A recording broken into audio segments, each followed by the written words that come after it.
Cheers. The Irish Red Ale came out great.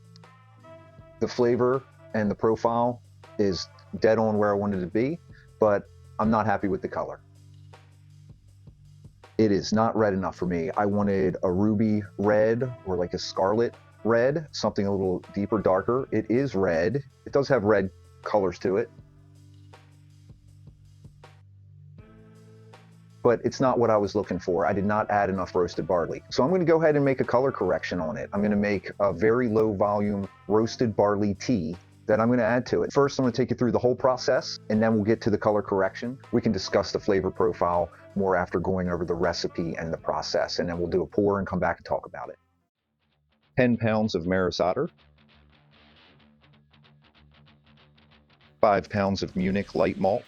I'm going to tighten my mill gap from 1 millimeter to 0.8 millimeters for milling the rye. That is 4 pounds of malted rye. I also mixed in a half pound of caramel-60L and 6 ounces of roasted barley.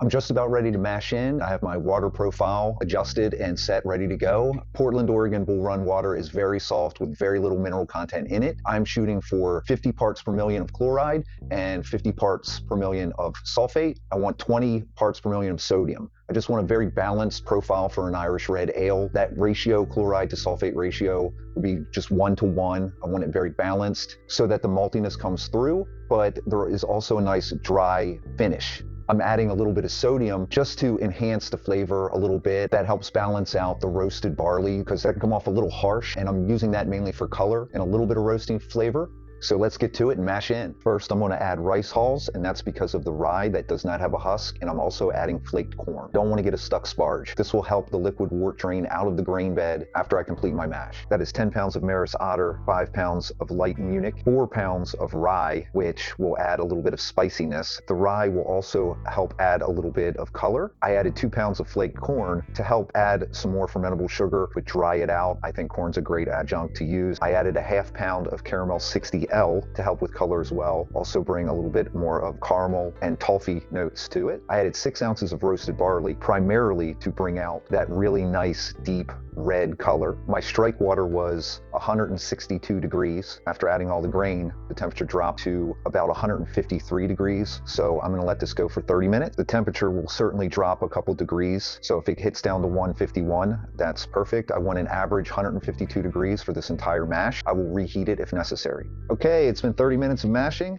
So now I stir it up really good again. Since I don't have any kind of pump recirculating, I periodically come and stir it up. Check my temperature. I'm at just about 150 degrees. So I'm gonna add a little bit of heat to it. If I get it up to about 153 degrees, I just heat it up very slowly while I'm stirring it. Then I'll let it go for another 30 minutes, trying to stick as close to that 152 degrees as possible. Wow, that smells really good. Very bready, very malty. I think I'm getting a little bit of that rye. All right, I'm gonna let that go for another 30 minutes. My mash pH is sitting right at 5.6.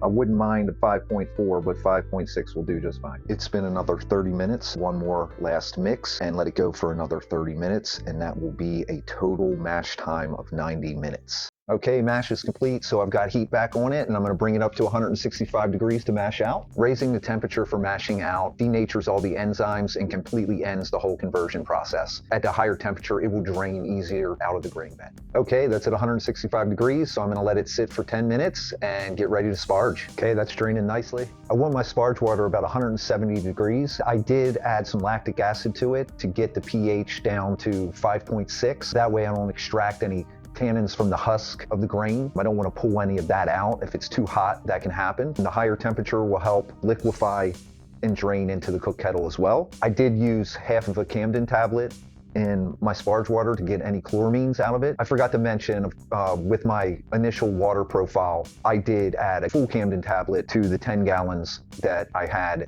to mash in with to get rid of any chloramine or chlorine as well. I just pour the water right on top of the grain bed.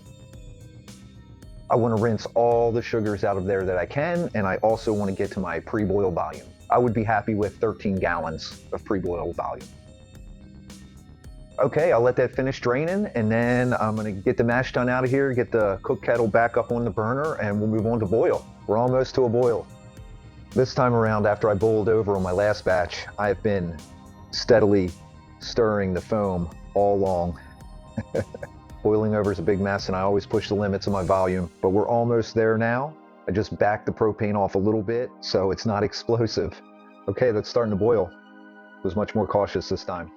I'm gonna let it stabilize into a nice rolling boil, as vigorous as possible without splashing and popping. Okay, it's boiling, so I'm gonna go ahead and add my first round of hops, which is 1.5 ounces of Kent Golding, and that's gonna be for a whole 60-minute boil. And then I'll come back and add another 1.5 ounces for another 30 minutes. I'll probably do a 90-minute boil. 1.5 ounces of Kent Golding.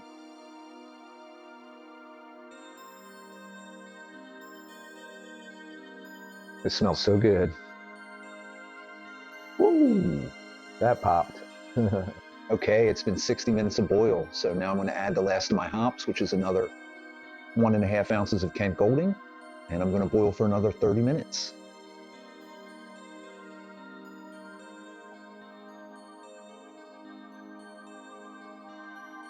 In the last 10 minutes, I'm going to add some Irish moss. I am out of World Flock, which is refined Kerrigan, which I would normally use, but I'm out, so I'm going to use Irish moss that I have. Hey, it's an Irish red ale.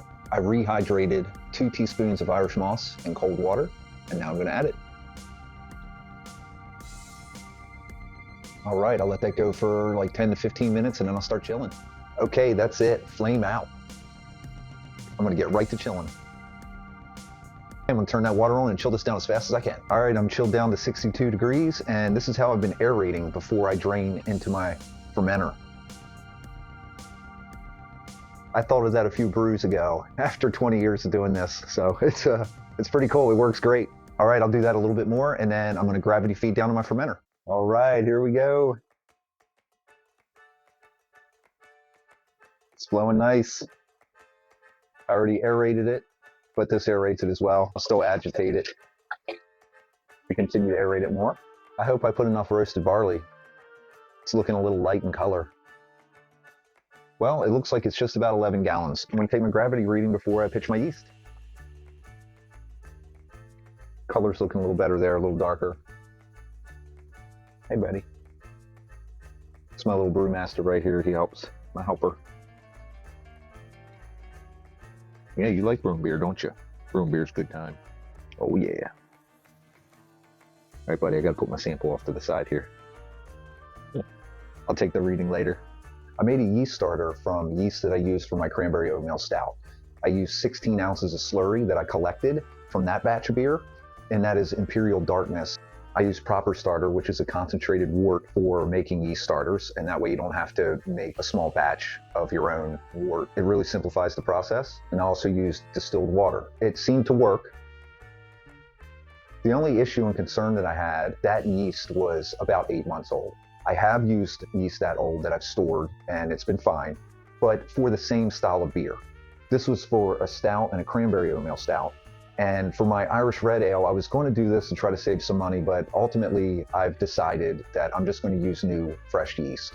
And the reasons for that is the viability. It was bubbling, it did seem to work, but I want to be certain. I really didn't want to mess up this batch of beer just because I cheaped out on the yeast. But I will reuse yeast to save money. It's a great cost savings. But let's check it out anyway, and we're going to take a look. I've already decided I'm not going to use it. I also was concerned about the color that it may add to it because it's a significant amount of liquid. It's not like the yeast was really washed well, and it's probably going to be dark. We'll see and check it out. I'm going to pour off the top a little bit. It's pretty dark. Let me dump that out. It smells good. But that was the other concern too. I didn't want to introduce any off flavors or infections or anything that could potentially happen. It probably would work fine, but I'm not going to use it this time. Okay, I'm using Imperial Darkness A10. It's an Irish dry yeast. I'm going to go with fresh stuff. I'm going to use 400 billion cells, 2 packs. I'm also going to use Clarity Firm. It will help clear the beer. It helps reduce chill haze, and it also reduces gluten. I figure why not? I actually bought this Clarity Firm for my English brown ale, and then I forgot to put it in. But that beer cleared out great anyway, so it's okay. No big deal. It just took a little more time. I'm gonna put in a tilt. It's nice to monitor just to see that fermentation is happening, and I really like it for a temperature gauge. Well, there we have it. We wait 2 weeks. It's been 2 weeks. I'm ready to keg this beer up. I already have my setup for my gas line for my closed loop transfer that I'm going to do. Now I'm going to go ahead and take my gravity reading. Color looks pretty good. I won't know until I get it in a nice clear glass. It's amber. I hope it's more red once it clears out. I'm going to just sit this off to the side, and I'll take my reading later. I want to start transferring the beer. From CO2 pressure in my keg, I just let the gas run through to clear that line of any oxygen as well. So both lines are clear. I sanitize both of these kegs, and I just push the sanitizer through it with CO2, so they're completely purged. There's no oxygen in there. This closed loop transfer will flow into the keg, and then the gas in this keg will flow up and back into the fermenter so that it's a closed loop, and there'll be no oxidation, so no oxygen gets in there. All right.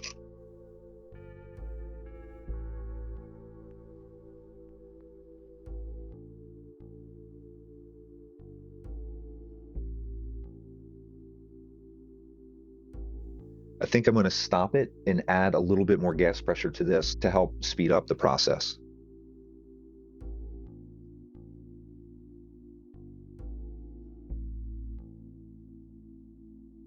There we go. Now that's flowing really nicely. You can feel it filling up. I use float tubes in my keg. So this is the out line going down with the floater. So it's filling from the bottom up. And this is the gas in post. So the air can push up and go in. So the bottom fills, goes up. That's flowing really nicely. After this one fills up, I've got another one to fill up. The first keg I will force carbonate, cold crash it, get it carbonated, and look forward to drinking it. I'm very happy with the beer. I think it turned out great. It's malty. That rye has a little bit of spiciness to it. It's dry. It has a really nice balance where it's smooth yet dry, so it's not overly sweet. Just the color is really important to me. Don't get me wrong, the flavor is way more important than the color. You may not be able to see it as much as I can when I show it to you with a light behind it. It looks red, and you might be thinking, what, that looks red, what's the problem? But if I was in natural light outside, maybe you would be able to see it better. It has like an orange color to it. It's a little brown, a little muddy. I want that deep, rich, ruby red. I figure why not? I just look at it as an opportunity to try something else. And I've never color corrected a beer before. The most natural way that you could do it with the ingredients that you're already using in the beer. Essentially, I'm adding more roasted barley just for color. But I'm going to take you through that whole process and show you how to do it, and then we'll see the result. Okay, we're going to make a roasted barley tea to color correct this Irish red ale. I'm going to use 8 ounces, a cup of distilled water. I want a very low volume of liquid. Got my thermometer to make sure. I just want to steep it 170 degrees. I milled 1 ounce of roasted barley, 28 grams. That's all I'm going to use for half of my batch, which is about 5 to 5.5 gallons. I have another keg that's put away cold storage, just waiting for when I need it. And depending on the result of this addition, I will adjust as necessary for the other half batch. So yeah, the grain is milled, and I'm only going to steep it for about 15 minutes. And then I'm going to use a French press to make sure I get all the grain material out, and then I'll add that back to my keg. 28 grams. It's at like 163 degrees right now, which is fine. I don't want to cook the grain. I don't want to boil it. I don't want to go much over 175 degrees because I don't want to add astringency. I don't want the flavor to become harsh. I'm really just looking for the coloring. I'm basically just sterilizing it and extracting the color out of the roast. Hopefully this works. Okay, I'm going to pour this into the French press. It's thoroughly sanitized as well. And then I'm going to stick this whole French press right into the freezer to cool it down as fast as possible before I add it to the keg.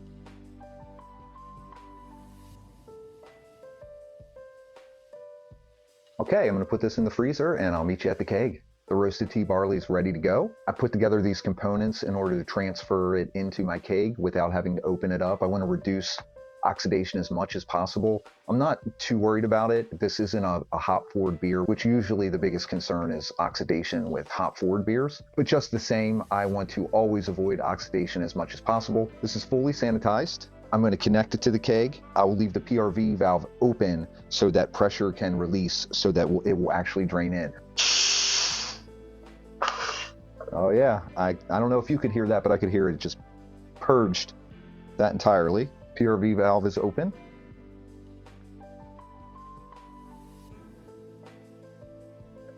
Oh yeah, look how dark that is.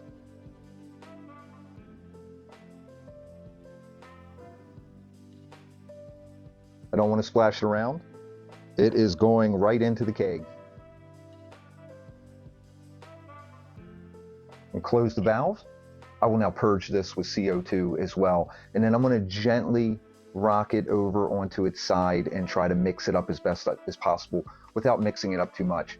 Fortunately, the beer is already cleared out pretty well, so mixing it up again, I'll probably let it sit another week just to make sure it's settled out and clear again. And then I'll pour and test and see how it came out. I wasn't fully happy with that first round of color correction, so I went ahead and milled another ounce of roasted barley and made more tea. So that's 2 ounces of roasted barley that I added after fermentation.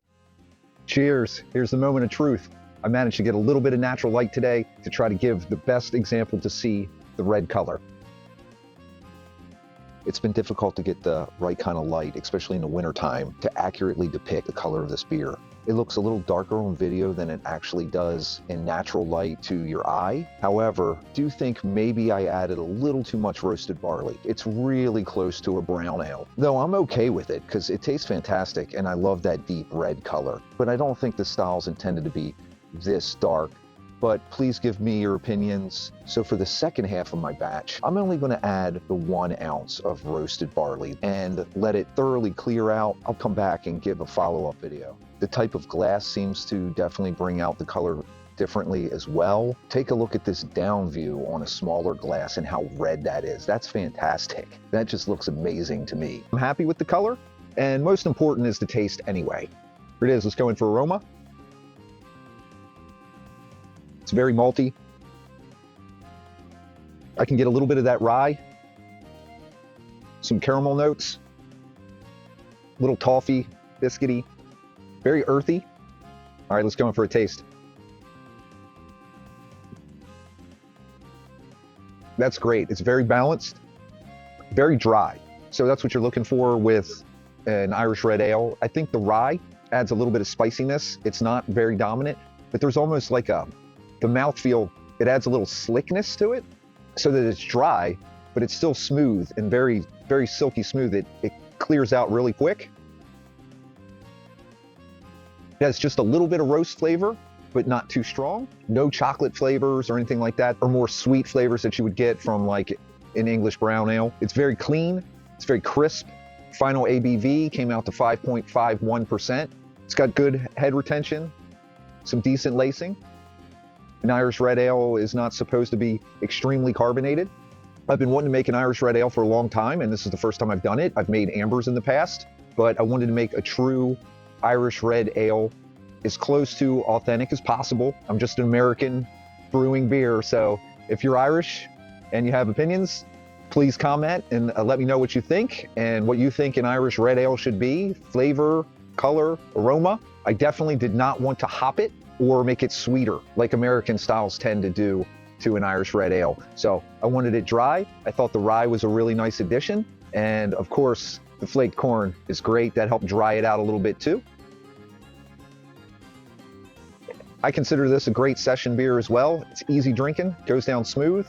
Thanks for watching. I hope you got some value out of this video. If you made it this far, I assume you liked the video. So please go ahead and hit that thumbs up if you forgot. Cheers and brew on.